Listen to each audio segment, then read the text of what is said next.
오늘은 제가 이제 사도행전으로 다시 돌아가서 6장을 이어서 함께 나가겠습니다. 지지난주인가요? 몇 주 전에 우리가 이제 6장 초반 부분에 함께 나눴던 부분이 집사를 선택한 부분이었죠. 사도들의 역할과 그 다음에 교회의 집사의 역할이 다르다는 것, 그리고 그들이 왜 이렇게 집사 직분이 생겨났는지 우리 사도행전 6장 초반부를 통해서 함께 살펴보았습니다. 오늘은 이제 그 7명의 집사 중에 한 명인 스데반, 그 스데반이 담대하게 하나님의 말씀을 선포하면서 일어나는 일들을 가지고 하나님 말씀을 함께 나눠보겠습니다. 사도행전 6장 후반부의 내용입니다. 오늘 제가 여러분들에게 드리고 싶은 이 말씀을 통해서 드리고 싶은 주제는 세 가지인데요. 첫 번째는 하나님의 지혜와 성령이 충만한 사람은 세상이 이길 수가 없습니다. 두 번째는 하나님의 지혜와 하나님의 성령이 충만한 사람은 세상에서 핍박당할 수 있습니다. 그리고 세 번째는 하나님의 지혜와 하나님의 성령이 충만한 사람은 하나님의 형상을 갖게 됩니다. 이 세 가지 주제로 오늘 본문을 함께 나눠보겠습니다. 스데반이 바로 그런 사람이었습니다. 하나님의 지혜와 성령이 충만한 그런 사람이었습니다. 오늘 본문의 8절 말씀 다시 보시면은 스데반이 어떤 사람이라고 기록되어 있습니까? 스데반이 은혜와 권능이 충만하여 큰 기사와 표적을 민간에 행하였다라고 되어 있습니다. 스데반이 사람들 앞에 나가서 뭐를 했냐 하면 큰 기사와 표적을 행했습니다. 기사와 표적이라는 것은 기적을 말합니다. 기적. 우리가 기적이 뭘까요? 기적. 우리 여기 어린이들도 있지만 기적이라는 게 뭘까요? 네, 신기하게 일어난 일이죠. 근데 왜 신기할까요? 기적이. 딱 맞췄어. 기적이라는 것은 우리가 예상하는 방법과 다르게 일어나는 일들입니다. 하나님이 이 세상을 만드실 때 법칙을 만드셨습니다. 법. 그래서 그걸 자연법이라고 그럽니다. 영어로는 natural law라고 그렇습니다. 예를 들어 중력 같은 게 있죠. 우리가 중력이라는 게 있어서 하늘로 높이 딱 점프를 하면은 다시 땅에 탁 붙게 되는, 밑에서 당기는 힘이 있습니다. 그런데 그러한 법칙들, 하나님이 만들어 오신 하나님의 지혜로 하나님께서 뜻을 가지시고 만들어 오신 그 법칙을 잠깐 깨시는 것입니다. 하나님께서. 그것이 기적입니다. 일반 사람들이 할 수 없는 것이죠. 하나님께서 특별한 목적을 가지시고 특별한 때에 하시는 것이 기적입니다. 그래서 성경에 나와 있는 모든 기적들이 너무나 많잖아요. 근데 그 기적들이 실제로 역사적으로 일어났다라고 믿는 것이 참된 믿음입니다.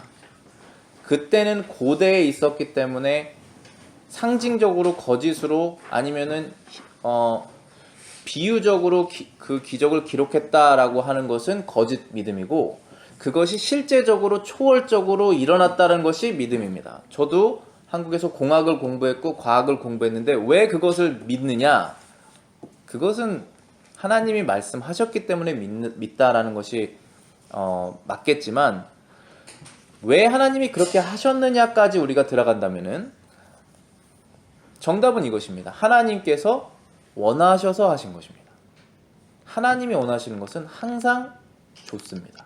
그리고 거짓되지 않고 항상 영광스러운 일들을 하십니다. 하나님이 정해놓으신 그 자연 법칙을 하나님이 잠시 깨시는 데는 하나님의 특별한 이유가 있습니다. 거룩한 이유가 있습니다. 그것은 하나님께서 하시는 하나님께서 선지자들, 그 다음에 사도들, 또 초대교회의 이 성도들을 통해서 하시는 이 말씀이 진짜 하나님이 하시는 거라는 것을 알려주시기 위해서 기적을 쓰셨습니다. 기적의 목적은 당시 그겁니다. 기적은 우리가 어떤 하나님으로부터 막 능력을 받아서 나 이러한 기적도 할 수 있다 라고 해서 막 보여주려고 기적을 주신 것이 아니라, 그 기적을 행하는 사람이 하는 말, 그 말이 하나님이 주시는 말이라는 것을 사람들이 믿을 수 있도록 기적을 사용하신 것입니다. 자, 그러면은 지금 이 시대, 사실 이 시대까지 갈 필요도 없고 초대교회 이후에 기적이 행해지지 않죠. 하나님께서 기적을 사용하시지 않는 이유가 무엇일까요? 똑같습니다. 성경 66권이 완성된 이후에는 하나님께서 하시는 말씀이 이 성경이라는 것이 다 이제 나왔기 때문에 새로운 하나님의 말씀이 등장할 이유가 없습니다. 그래서 어떤 사람이 나는 동굴에 들어가서 하나님의 말씀을 받았는데 이 성경 66권과는 다른 하나님의 뭔가의 특별한 말씀이 있더라, 내 말을 믿어라 하면서 기적을 행했다. 그것은 아마 마귀가 주는 기적일 것입니다. 그러한 의미에서 기적들이 일어날 수는 있을 것입니다. 근데 하나님이 하시는 기적은 아니라고 생각합니다. 왜냐하면 성경 66권의 말씀이 다 이루어졌기 때문에 그렇습니다. 그래서 기적을 행하는 사람의 말이 하나님의 말씀이라는 것을 증명하기 위해서 하나님께서 사용하시는 것입니다. 그래서 초대교회 이후에는 기적이 등장하지 않습니다. 사람들에게 믿음을 주는 요소로 기적이 사용되지 않습니다. 오직 말씀과 성령으로 사람들이 예수님을 구주로, 하나님을 창조주로 믿게 됩니다. 예수님의 첫 표적을 우리가 오늘 예배 중간에 요한복음 2장을 읽었는데 거기에 예수님의 첫 표적이 나옵니다. 그 기적에 대해서 제가 계속 이어서 말씀드리는 것입니다. 첫 번째 표적이 뭐였죠? 예수님께서 물을 포도주로 만든 것입니다. 그럼 거기에서의 의미가 무엇일까? 예수님께서 하신 그 기적의 의미도 예수님을 믿게 한 것입니다. 예수님이 더 많은 기적을 할 수 있으시겠죠? 더 대단한 기적을 하실 수 있겠죠? 근데 그것을 항상 사람들이 자신을 믿을 수 있게 사용하시는 것입니다. 의미를 두고. 요한복음 2장 6절하고 11절을 제가 읽어보겠습니다. 거기에 유대인의 정결 예식을 따라 두세 통 드는 돌 항아리 6이 놓였는지라. 지금 그 혼인잔치에 통이 6개가 있는데 두세 통 드는, 그거는 물의 양을 말할 것입니다. 근데 그 물의 용도가 뭐였습니까? 마시는 물이었을까요? 아니죠. 지금 여기 정결 예식이라고 되어 있습니다. 영어로는 manner of purification이라고 그렇습니다. 정결 예식. 그러니까 손을 닦아서 나는 깨끗한 사람으로 혼인잔치에 들어간다라는 것을 하는 통입니다. 그래서 문 앞에 손을 닦는 그런 정결 예식을 하는 것입니다. 그래서 바리새인들이 굉장히 손 닦는 거에 대해서 강조를 하잖아요. 왜 너희 제자들, 예수님께 왜 너희 제자들은 손을 닦지 않느냐? 너희 제자들은 더럽느냐? 막 이런 식으로 얘기하잖아요. 결국은 더러운 건 우리 마음이고 우리의 내면인데 항상 겉을 중요시하는 것이 바리새인이고 율법주의입니다. 그런데 이 정결 예식을 따라서 쓰는 그 물통들이 6개가 있었는데 예수님께서 포도주로 바꾸시죠. 그 포도주는 뭐를 의미할까요? 우리가 다 알듯이 예수님께서 우리를 위해서 십자가에서 흘리신 그 피를 포도주가 의미합니다. 결국은 우리가 예수님의 그 보혈의 피를 마시면서 영적으로 깨끗이 씻기는 것이죠. 우리 죄가. 정말로 깨끗하게 하는 것은 정결의식이 아니라 정결의식을 하면서 예수님을 믿는 그 구약시대 성도들의 믿음이었습니다. 그렇죠? 그것을 예수님께서 알려주시는 것입니다. 첫 번째 표적을 통하여서. 그래서 이 표적을 행하신 후에 11절에 보시면은 갈릴리 가나에서 행하여 그의 영광을 나타내심에 제자들이 그를 믿느니라. 제자들이 뭐를 믿었습니까? 예수님의 영광을 믿었습니다. 어떤 영광입니까? 하나님의 영광입니다. 하나님은 어떤 분이십니까? 거룩한 분이시고 사람을 거룩하게 만드시는 그런 영광스러운 분이십니다. 그것을 보여주시기 위해서 기적을 행하시고 사람들이 기적을 보고 믿음을 얻게 된 것입니다. 기적은 그 용도로 쓰이는 것입니다. 스데반이 이러한 기적을 행했습니다. 스데반도 성경 66권이 완성되기 전에 활동을 했던 교회 집사이기 때문에 스데반의 말에 하나님께서 그 말을 보증하시기 위해서 기적을 행할 수 있는 능력을 주신 것입니다. 그래서 기적을 행하였습니다. 그랬더니 어땠습니까? 사람들이 기뻐했습니까? 기뻐하지 않았죠. 9절에 보시겠습니다. 어떤 사람들이 들고 일어났습니다. 9절에 리버디노, 구레네인, 알렉산드리아인, 길리기아와 아시아에서 온 사람들의 회당이라는 각 회당에서 어떤 자들이 일어나 스데반으로 더불어 변론하였다. 자, 여기에서 부분 살펴보겠습니다. 리버디노는 헬라어 리버티노스라는 말을 그대로 변환한 것입니다. 그래서 리버디노라는 지역이 있는 것이 아니라 헬라어 리버디노스라고 하는 말을 그대로 쓴 것인데 그 뜻은 자유롭게 된 사람들이라는 뜻입니다. 자유롭게 된 사람들. 그래서 영어 성경에서는 free man이라고 되어 있습니다. 그러니까 옛날에는 종이었는데 이제는 자유롭게 된 어떤 그룹이 있었다는 것입니다. 근데 그들이 어디서부터 왔습니까? 구레네, 그 다음에 알렉산드리아. 이 두 지역에서 왔습니다. 구레네라는 것은 사이레니아라고 하는 지금의 아프리카 북부 지방입니다. 그 다음에 알렉산드리아라는 지역도 지금의 이집트 쪽에 있는 아프리카 북부 지방입니다. 그러니까 그쪽에서 살았던 유대인들. 그랬는데 예전에는 그 지역의 종이었는데 종된 신부에서 풀어나자는 거죠. 그러니까 그때 당시에는 이제 아프리카 사람들이 그쪽 이집트 그쪽이 부유했거든요. 그래서 거기에 종으로 가 있었습니다. 그 유대인들이. 그래서 아프리카 사람들이 주인이고 그 유대인들이 이제 종이었던 것이죠. 근데 풀려나서 지금 어디로 왔습니까? 아프리카에서 이제 해방되어서 예루살렘으로 지금 온 것입니다. 그런 사람들이 있었고, 두 번째는 길리기아와 아시아에서 온 사람들이 있었다고 그랬죠. 길리기아라는 곳과 아시아라는 곳은 지금의 터키 지방 이름을 말합니다. 거기에서 온 유대인들이 시나고그, 회당이라는 곳에 모여서 항상 뭐를 했습니까? 구약 성경을 공부한 것입니다. 회당이라는 곳은 항상 구약 성경을 공부하면서 하나님을 예배하는 장소입니다. 그랬는데 거기에서 스데반이 말씀을 전하고 기적을 행하였더니 그 사람들이 들고 일어난 것입니다. 구약 성경을 믿는 유대인들, 외국에서 온 유대인들이죠. 외국에서 온 유대인들이 들고 일어나서 뭘 했습니까? 스데반과 변론을 하였다. 변론이라는 것은 argument입니다. debate입니다. 서로 말로 싸우는 것입니다. 우리가 예수님을 전할 때 이런 논쟁이 불가피합니다. 우리는 하나님의 말씀을 전하면은 하나님의 말씀이 동쪽으로 가라고 말합니다. 예를 들면. 근데 사람들은 다 서쪽으로 가고 있습니다. 근데 아무 말도 안 하면은 변론이 일어나지 않죠. 근데 우리가 동쪽으로 가야 된다라고 얘기를 하면 그때부터 변론이 일어납니다. 왜냐하면 서쪽으로 가는 것이 맞다라고 계속 얘기하기 때문에 변론이 일어날 수밖에 없습니다.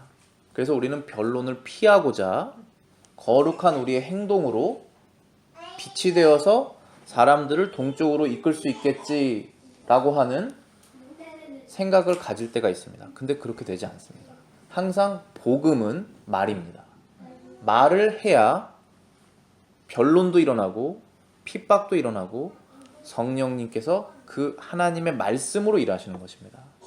우리의 선행으로는 그들이 변화되기가 어렵습니다.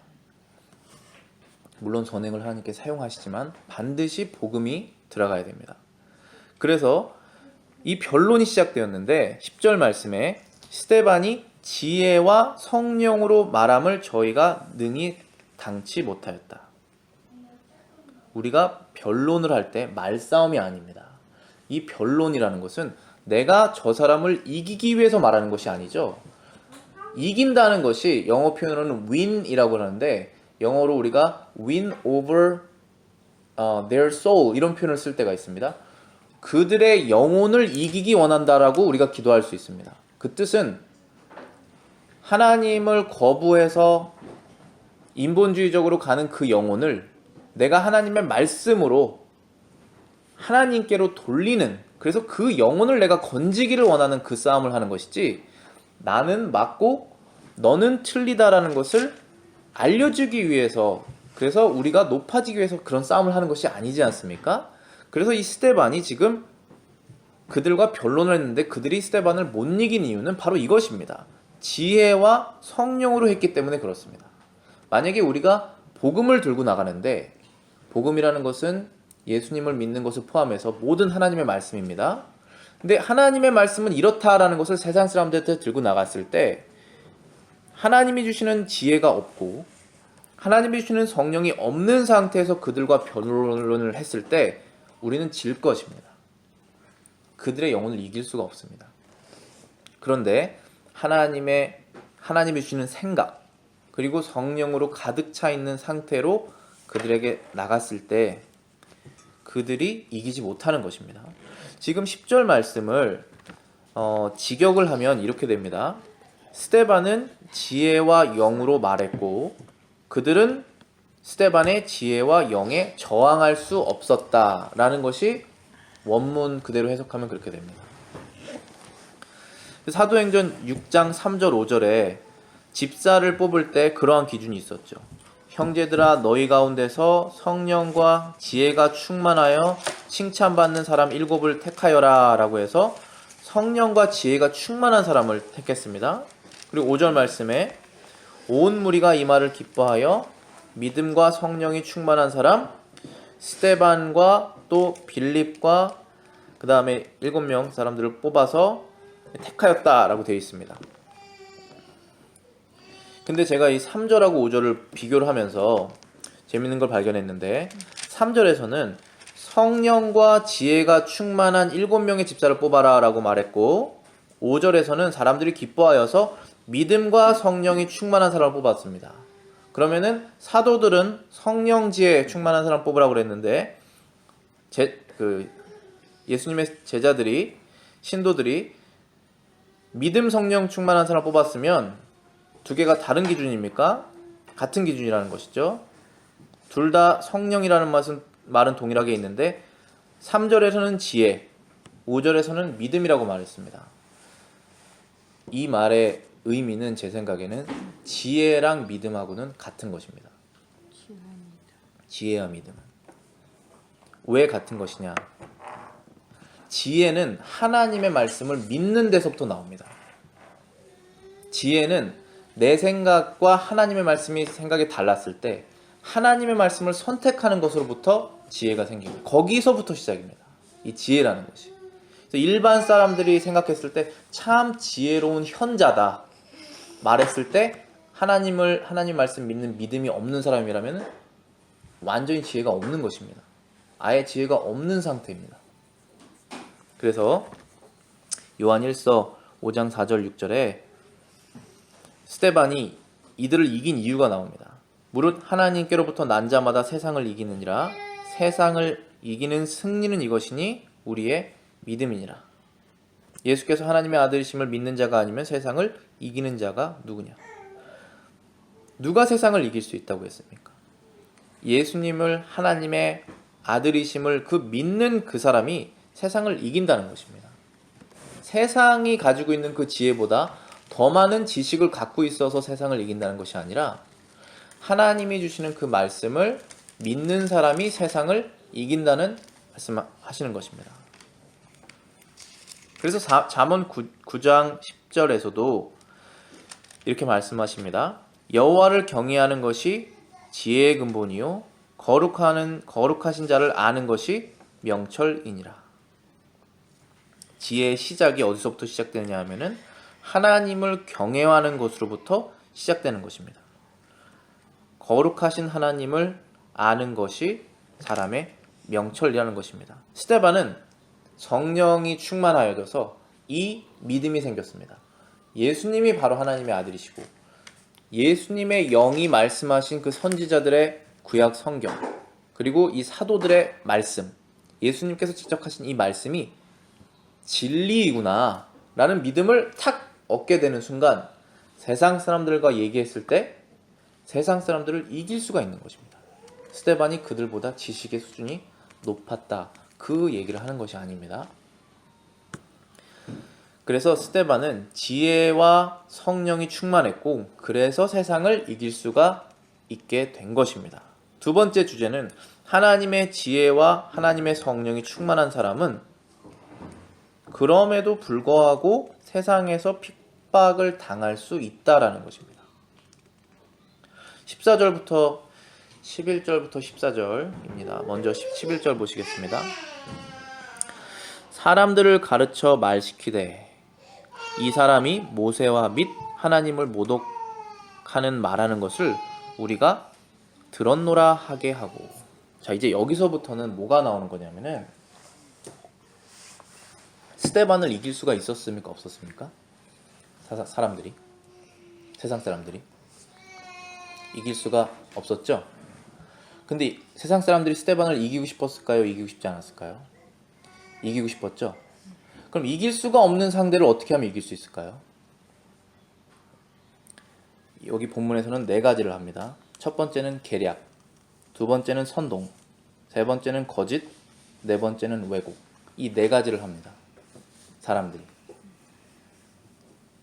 계략은 11절에 사람들을 가르쳐 말시키되 라고 되어 있습니다. 영어 성경에서는 secretly induced 라고 되어 있습니다. 뜻은 몰래 사람들을 유도한 것입니다. 사람들이 그런 마음이 없었는데 지금 9절에서 나왔던 이 사람들이 스데반하고 변론에서 졌더니 더 많은 사람들의 그룹에 가서 그 사람들을 유도한 것입니다. 몰래. 계략적이죠? 근데 이러한 것들이 마귀가 한 것하고 아주 동일합니다. 마귀는 아담부터 세상 종말 때까지 동일한 존재이고 그의 수법은 동일합니다. 근데 형태만 다릅니다. 그렇지만 이 계략, 몰래 하는 것, 선동, 거짓, 왜곡을 계속 똑같이 반복합니다. 창세기 3장을 보실까요? 창세기 3장 1절 제가 적어놨습니다. 굉장히 계략적이죠. 그런데 뱀은 여호와 하나님이 지은 들짐승 중에 가장 어떻게 합니까? 간교하다. 간교하다는 것이 아주 나쁜 쪽으로 지혜롭다는 뜻이죠. 몰래 방법들을 만들어내는 것입니다. 자, 우리가 이 죄성이 남아있기 때문에 이 계략, 선동, 거짓, 왜곡 이게 뭔지 우리가 어느 정도는 마음속으로 알고 있습니다. 그런데 우리 입장에서 대입해 보면은 우리가 하나님의 말씀을 이길 수가 없죠. 근데 내 생각을 고집하고 싶습니다. 근데 하나님의 말씀을 이기고 싶다는 거죠, 그게. 그러면은 이길 수 있는 방법이 없는데 이기려다 하다 보니까 계략을 만들어냅니다. 내가 하나님의 말씀을 계략적으로 교묘하게 이겨보려고 하는 것입니다. 그런데 그것이 지혜가 아니죠. 지혜는 뭡니까? 그럼 포기하는 겁니다. 그냥 포기하는 겁니다.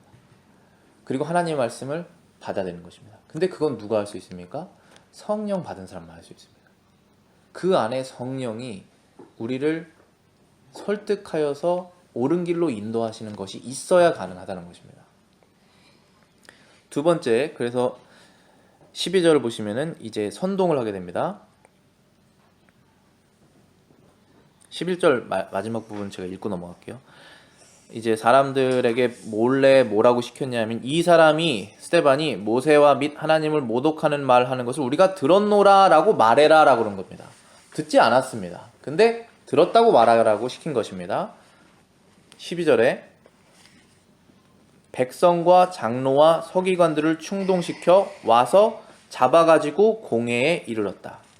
자, 이제 이 사람들에게 이런 말들을 해서 누구를 충동시켰냐면은 백성, 그 다음에 이스라엘 그 교회의 장로와 서기관들을 충동시켰다라고 되어 있습니다. 영어 표현으로는 stirred up 이라고 되어 있습니다. 뭐를 휙휙휙 지어서 확 불어 일어나게 만드는 것이 stir up인데 충동시켰다는 것입니다. 선동을 한 것이죠. 선동이라는 말을 사전적 정의를 찾아봤습니다.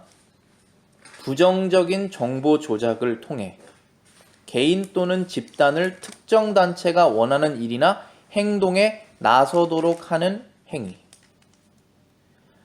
거짓말을 만들어내서 한 사람이나 아니면은 큰 집단을 그 거짓말을 만들어낸 그 단체가 원하는 일에 나서도록 하는 행위가 바로 선동이라는 것입니다.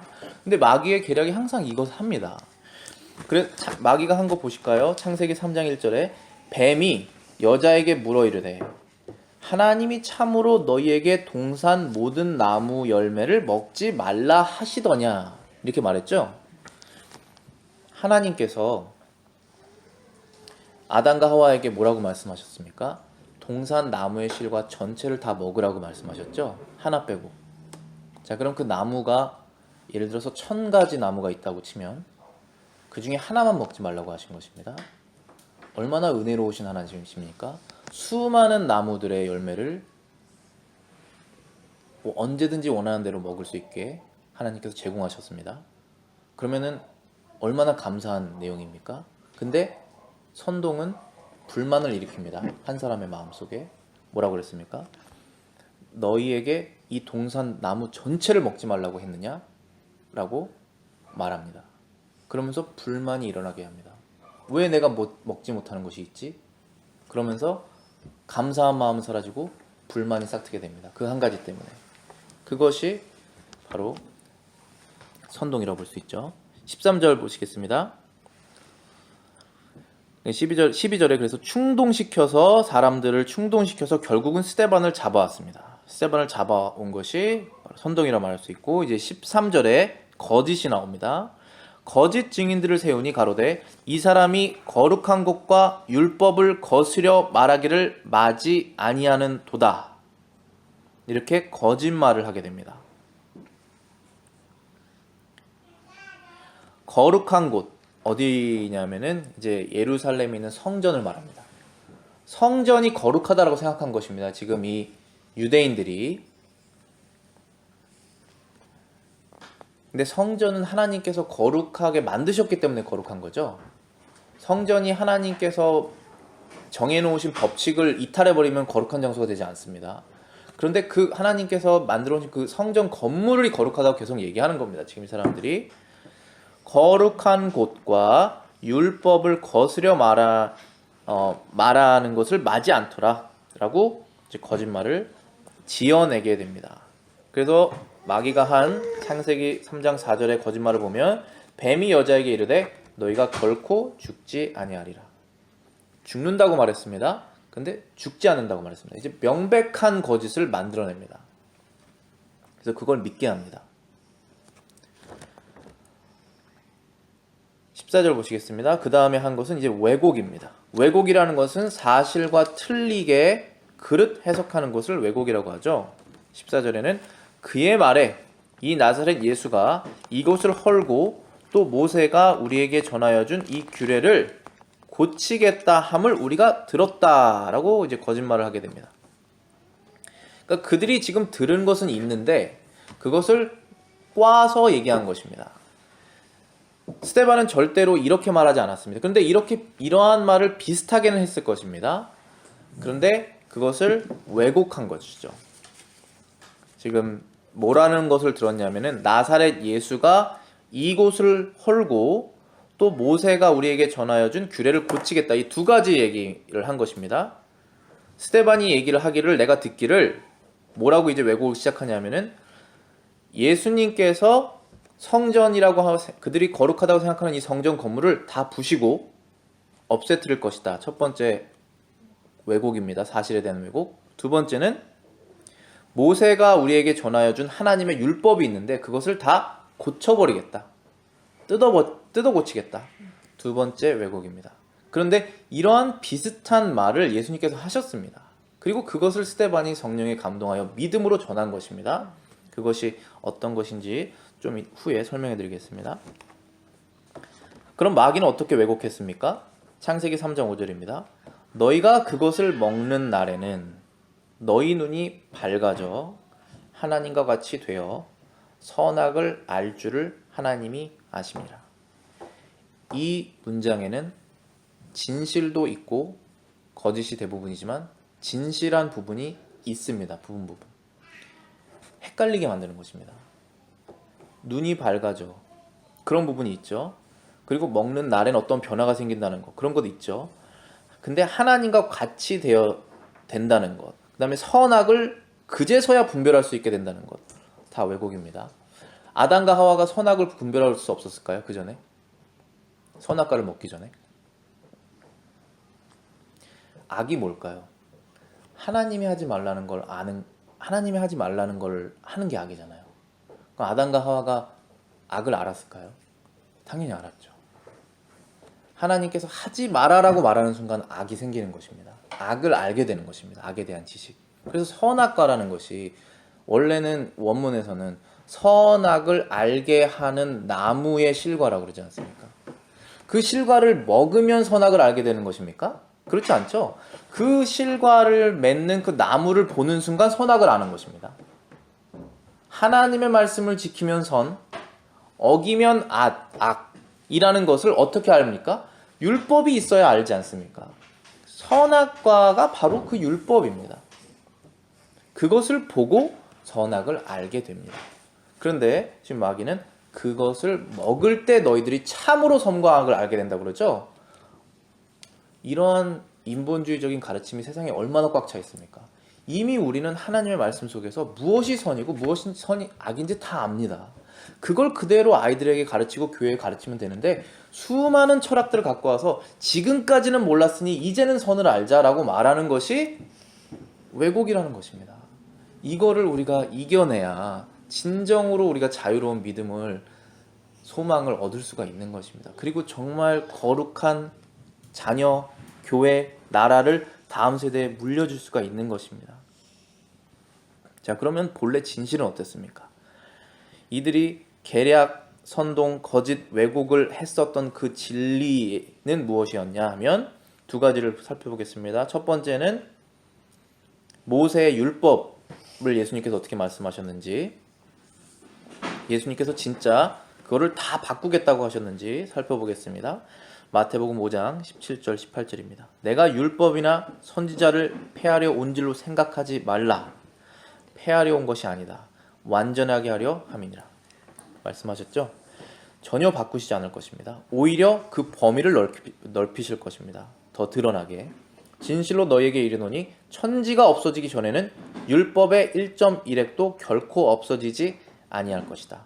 이 세상이 없어지는 시점이 있습니다. 세상 사람들은 믿지 않겠지만 시간이 흐르면서 마지막 포인트에는 천지, 우리가 보고 있는 이 하늘과 땅이 없어지고 새로운 하늘과 땅이 펼쳐질 것입니다. 그때까지는 이 성경의 율법이 없어지지 않을 것입니다. 그 후에는 새로운 법이 생기겠죠. 죄 짓는 사람이 없을 것이기 때문에. 마태복음 5장 21절 22절입니다. 옛사람에게 말한 바 살인하지 말라. 누구든지 살인하면 심판을 받게 되리라 하였다. 이게 모세의 율법이죠. 근데 예수님께서 그 의미를 더 확증하십니다. 너희가 들었으나 나는 너희에게 이르노니 형제에게 노하는 자마다 심판을 받게 되고 미련한 놈이라 하는 자는 지옥불에 들어가게 되리라. 내가 사람을 죽이지 말라고 해서 죽이지 않았으니 이 율법은 지켰다 체크할 수 없다라는 것입니다. 왜냐하면 그 사람을 싫어하는 것 자체가 그 존재가 세상에서 없어졌으면 좋겠다라고 생각하는 우리 마음속에 죄성이 있기 때문에, 하나님의 형상대로 지음받아 목적이 있어서 존재하는 그 사람을 어떠한 죄를 지었다고 해서 우리가 없애버려야 된다라는 우리의 스스로의 판단을 하는 것, 그것이 죄라는 것입니다. 예수님께서는 절대 모세의 율법을 바꾼다고 말씀하지 않았습니다. 그럼 예수님을 믿는 사람들은 모세의 율법을 바꾼다고 생각할까요? 우리들은? 그렇지 않죠? 요한일서 5장 3절입니다. 하나님을 사랑하는 것이 무엇이냐? 하나님을 사랑하는 것은 이것이니 우리가 그의 계명을 지키는 것이니라. 그의 계명은 무거운 것이 아니니라. 우리가 하나님을 사랑하는지 우리 스스로 어떻게 알 수 있습니까? 하나님의 말씀에 네 하고 순종할 때 우리가 하나님을 사랑하는 걸 알 수 있잖아요. 근데 사랑이 없이 순종을 하면 어떻게 됩니까? 너무 무겁습니다. 안 지키면 우리는 죽기 때문에. 그것으로 하는 것이 아니죠. 우리는 은혜로 하는 것입니다. 이미 이뤄놓은 승리를 기반으로, 예수님께서 이뤄놓은 승리를 기반으로 그 율법을 은혜로 지키는 것입니다. 사랑으로. 그렇기 때문에 이 율법을 없애지도 않을 것이고, 예수님께서 완성하신 율법을 예수님 믿는 자들도 없애지 않고 더 사랑하게 될 것입니다. 그렇기 때문에 이들이 말한 것이 다 거짓이죠. 그럼 성전은 어떻습니까? 예수님께서 요한복음 2장 19절 21절에 이렇게 말씀하십니다. 너희가 이 성전을 헐라. 누굽니까? 유대인들을 말하는 것입니다. 제사장들, 종교 지도자들. 너희가 성전을 만약에 헌다면 사흘 만에 내가 일으킬 것이다 라고 말했습니다. 예수님께서 헌다고 말씀하지 않으셨죠?